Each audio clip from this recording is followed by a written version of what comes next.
O céu é o limite.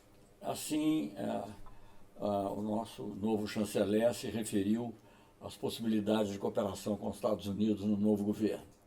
Não deixa de ser uma metáfora interessante que pode nos fazer pensar no ministro da Ciência e Tecnologia, que é astronauta, pode nos fazer pensar na base de Alcântara, que lança foguetes, mas, sobretudo, demonstra a intenção de uma relação intensa e ampla com os Estados Unidos.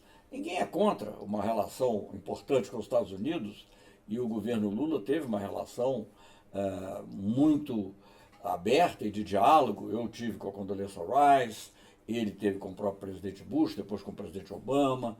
Obama disse que ele era o cara. Enfim, a nossa relação era muito, muito ampla, e tanto assim que quando foi criado o G20, um pouco antes de criar o G20, houve uma grande discussão de como é que ia se agir, e uma das primeiras pessoas a quem o presidente Bush telefonou, primeiros estadistas a quem o presidente Bush telefonou, foi para o presidente Lula, para confirmar com ele, porque entre os grandes países em desenvolvimento, como o Brasil faria. Mas o que preocupa é, digamos, a direção que isso possa tomar. O que isso pode significar em termos de relações militares? Nós sabemos que temos, por exemplo, um submarino de propulsão nuclear, é um dos principais projetos. E ficamos muito contentes, aliás, que uma pessoa que estava dirigindo, o almirante que dirigia o programa do submarino de propulsão nuclear, tenha sido nomeado ministro de Minas e Energia. Isso nos parece uma garantia de que esse programa nuclear da Marinha, que é tão importante, vai continuar.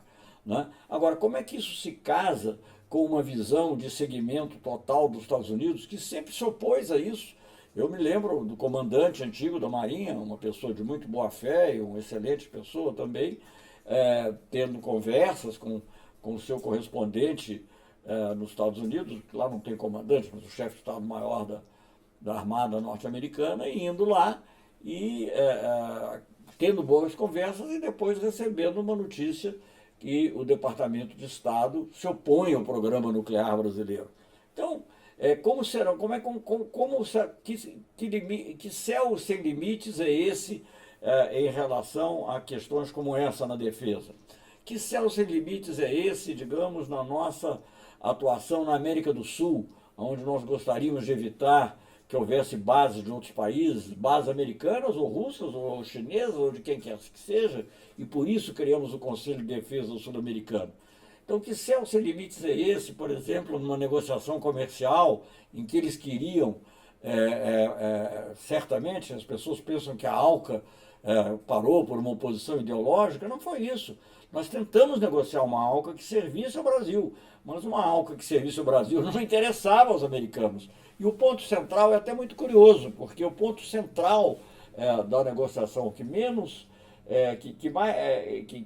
interessou os americanos foi justamente a questão da propriedade intelectual. Porque nessa questão, o Brasil apenas defendia uma coisa, a relação de cooperação, mas solução de disputas na Organização Mundial de Comércio e de acordo com as regras da Organização Mundial de Comércio, até porque lá nós tínhamos obtido, digamos assim, não chamaria de uma exceção, mas uma grande qualificação à questão da propriedade intelectual, reconhecendo que questões de saúde pública eram mais importantes do que o respeito simplesmente à patente e podiam justificar a quebra de patentes ou outras medidas em relação à propriedade intelectual. Isso é muito interessante, porque a pessoa que acaba de ser nomeada, pelo menos indicado, como secretário-geral, que é o número 2, é uma pessoa muito forte no Itamaraty, o número 2, o vice-ministro, é uma pessoa muito importante, porque o ministro viaja sempre, deve viajar, é a missão dele, ele tem que estar nas reuniões, tem que estar acompanhando o presidente, tem que estar nos encontros. Então, quem toca o dia a dia do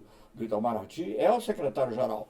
E o secretário-geral é uma pessoa até de muito bom nome, Brandelli, e esse Brandelli tratou muito tempo de propriedade intelectual, e tratou de uma maneira adequada, defendendo os interesses brasileiros, e que são muito importantes, não só para a indústria, para o desenvolvimento industrial, etc., mas muito importantes especialmente para a saúde, para que nós possamos ter remédios genéricos. Isso vem desde o governo Fernando Henrique Cardoso, que o governo Lula aprofundou. Quem criou essa possibilidade de utilização de genéricos foi o governo, foi na época Cardoso, o ministro José Serra, mas nós conseguimos, e essa negociação foi feita, eu fiz pessoalmente, que eu era embaixador em Genebra, participei dessa negociação, tive apoio do ministro Serra, e no governo Lula nós pudemos levar isso adiante, aprofundar, e a primeira licença compulsória, isto é, obrigar o laboratório a ceder o remédio para a produção do genérico no país, produção ou importação, nesse caso foi importação,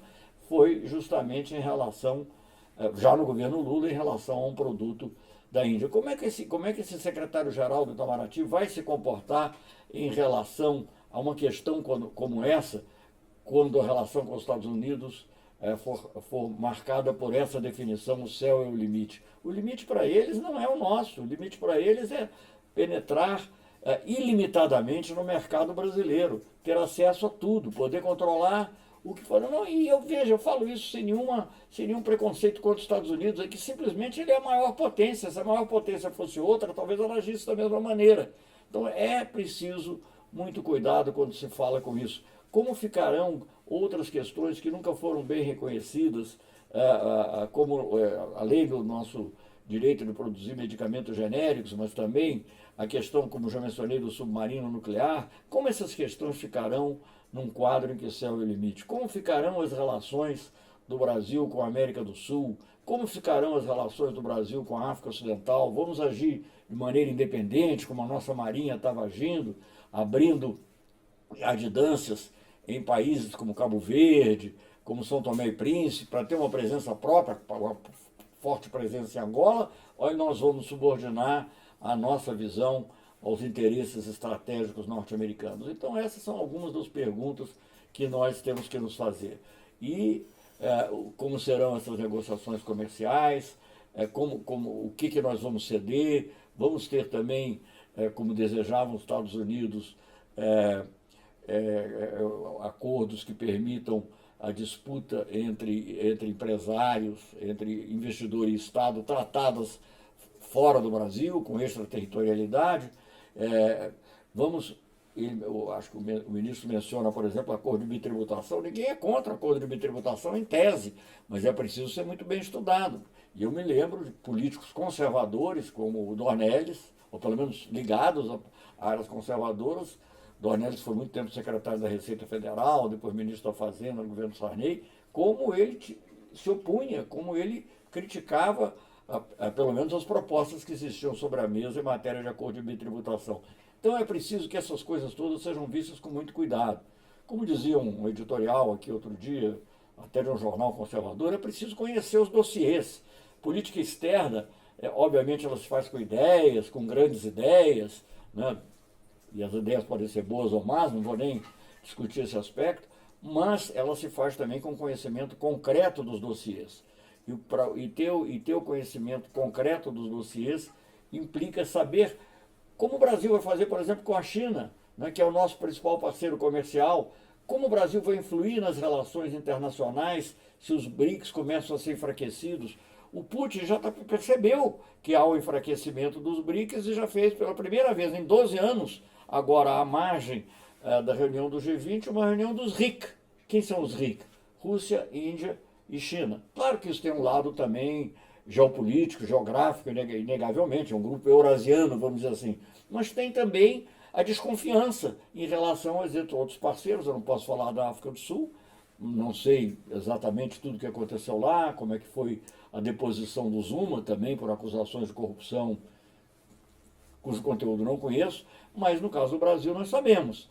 E hoje em dia, se para o Brasil a relação com os Estados Unidos é caracterizada por uma parceria ilimitada, isso automaticamente nos torna suspeitos em relação aos BRICS. Até a expressão cavalo de Troia eu já li a respeito. Então, isso é mal, não é porque a gente tem uma simpatia ideológica, né, por A ou por B, porque mesmo dentro desses conceitos de Ocidente, a Rússia se considera Ocidente. Eu já ouvi do próprio Putin dizer que a clivagem tem que ser colocada até a Igreja Ortodoxa Russa, que é Ocidente. Ela está mais próxima das igrejas originais cristãs, a rigor, do que as igrejas católicas, sem falar de outras igrejas. Então, tudo isso é muito, muito complexo. E o Brasil precisa poder atuar. Os BRICS era uma maneira do Brasil poder atuar, porque o Brasil não só buscava que os BRICS fossem um instrumento de e de equilíbrio na política mundial, e sobretudo na economia mundial, mas também o Brasil ajudava que houvesse um equilíbrio dentro dos BRICS, se juntando com a África do Sul, se juntando com a Índia, etc. Então, tudo isso é que nós vemos como com apreensão dentro dessa definição nova que se faz de uma política externa. Eu me lembro da frase célebre do Juraci Magalhães, que foi o segundo ministro do governo militar, que dizia que o que é bom para os Estados Unidos, o que é bom para o Brasil. Se o céu é o limite, eu acho que nós estamos muito perto dessa definição novamente, que não foi apreciada, inclusive pelos governos militares, sobretudo pelo governo Geisel, que sofreu pressões violentas na parte da energia nuclear, como vão sofrer agora, e aí então nós temos que ver se é mesmo um céu sem limites ou se nós teremos que olhar um horizonte mais próximo.